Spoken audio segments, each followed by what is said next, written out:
Hello everyone, good evening. আজ আমি চলে এসেছি ফারাক্কা এনটিপিসি টিটিএস বসন্ত উৎসব মেলাতে। এখানে আমি আর ভাই মেলাতে ঘুরতে এসেছি। ভাই যেহেতু ক্যামেরা করছে তাই আমি এগিয়ে এগিয়ে যাচ্ছি জিনিসগুলো দেখার জন্য। দেখো কি সুন্দরভাবে সাজিয়েছে, প্রত্যেকটা জিনিস ফুল দিয়ে সাজিয়েছে। আর এখানের মেন আকর্ষণ হচ্ছে ফুল। চারিদিকে যেদিকে তাকাবে সেদিকেই ফুল। আর আরেকটা মেন আকর্ষণ হচ্ছে আমাদের এখানে গণেশ প্রতিমা। গণেশ প্রতিমাটা কি সুন্দরভাবে তৈরি করেছে তোমরা দেখো একবার। এখানের মণ্ডপটাও অতিরিক্ত সুন্দর। আর প্রত্যেকটা স্ট্যাচু ইউনিকভাবে তৈরি। স্টলের প্রত্যেকটা জিনিস হাতে তৈরি করা। এখানকার আর্টগুলো এরা হাতে তৈরি করেছে।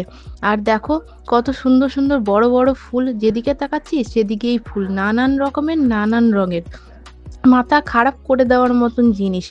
নিঝুম জায়গা, কি সুন্দর শান্ত পরিবেশ লাগছে। আর এখানে লাইটিংগুলো দেখো তোমরা একবার, লাইটিংগুলো এত সুন্দরভাবে করেছে কি বলবো। মেলা ঘুরতে ঘুরতে মাথা খারাপ। সব থেকে মেন জিনিস আমার ভালো লেগেছে এই ওয়াটারফলটা। আমার যেহেতু শরীর খারাপ তাই আমি এই ক্যামেরার সামনে আসিনি। আজকের ভিডিওটা কেমন লাগলো অবশ্যই কিন্তু জানিও। আজ তাহলে আসি, টাটা।